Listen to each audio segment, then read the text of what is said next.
Okay, this is the video that explains how I broke my hand. And hopefully from the teaser video, maybe some of you have figured out how I broke it. And for those of you who did, here is your answer. It's because I had to move my office again. Not only that, this time my entire department had to move to a completely different building. Our old building was just falling apart, and there was just really no way that we could continue to stay there. So another department vacated this space and we moved in. It's smaller. I mean, we don't have the whole building to ourselves. We just have this one set of offices. So we're having to make do. One thing different is that this one has a reception area because the former department that occupied it had a receptionist. We don't. So we've turned it into sort of our workspace with our printers and our cutters and our scanners and all of that kind of stuff. And these cabinets here, they're actually mine, and they were in my old office. I'll link some videos from the last time that I moved that shows you how I had these in my office. They're being repurposed, and we're going to be putting all of our awards and things in there. Our department does the kind of work where we get a lot of accolades, not just for our department, but for the whole community college district, so we like to display them. And so this office space, as I said, is smaller. There's only a few offices. One of them is down a hallway through this door. I won't go in there because I don't want to show anybody's private spaces. But yes, one of the offices is down this hallway. And this whole space kind of goes in a circle. You kind of see how this hallway goes around. And so here's another colleague's office. And then this is our little kitchen area. It's not like the old building where we had a full-on kitchen with running water and everything, but we're making do. We've got a water dispenser, our microwave, little table for doing stuff. We did manage to snag our refrigerator and get it to fit in here. So unbelievably, we do have that.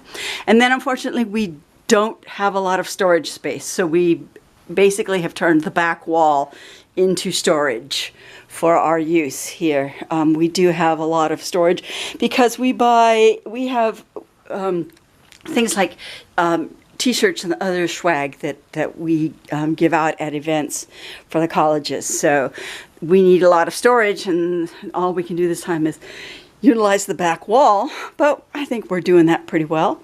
We managed to fit our ginormous conference room table in here, which we needed because there's about 15 of us in our department, and so we need space for our meetings. So we managed to squeeze it in here, believe it or not. We're still moving in, which is why some of these shelves are empty. Here's another colleague's office. And then, as I said, the office space kind of goes in a circle here, and we're coming back around to that front area. There's a storage closet there. This is the boss's office. He's got the biggest one. Lucky him. But mine's the second biggest. This is my office. There it is, all set up. It's not completely set up. I still have to get my bulletin boards up on the wall, but otherwise, yeah, it's not a bad office space. There's room for just about everything. I managed to get one of my cabinets in here.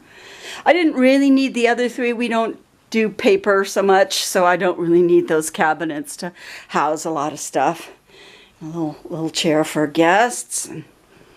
My computer set up. And lots of counter space for stuff. So in the last video, I had that great big office space. So yeah, this is considerably smaller than that was, but it's fine. It's functional. I mean, I have to store things like the vacuum cleaners in here because we're so short of storage. But you know, when life gives you lemons, you make lemonade. But otherwise, it's a fine office space. I don't mind it. So how did I break my hand during this move? Well, I was carrying a box from the old space over to here, crossing the parking lot, and there was one of those parking berms or bars the things that keep the car from going forward into another space. Well, I tripped over that, and the reason is that I knew it was there. I had planned to step over it, but I was carrying a box, and so as I got closer to it, it got obscured, and I misjudged, and instead of stepping over it, I actually hit the front of it and fell face first down onto the asphalt. Road rash on the face, bloodied my lip, and of course, the box flew out of my hand, and luckily there was nothing breakable in it. And I landed on my left hand, which I had put out to try and stop myself from falling, and broke it. I mean, it was just a hairline fracture, and I healed up pretty quickly.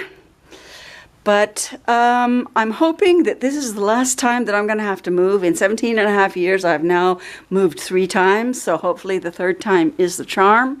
No more moving, because it's apparently dangerous to my health. So I hope you've enjoyed this little tour and the explanation of how I broke my hand. And let's hope that in 2025, I have moved into the last space that I'll be working in because next June it'll be 18 years that I've been here, and I'm about 2 years away from retirement. So let's knock some wood and hope that I stay healthy. And Happy New Year to everyone.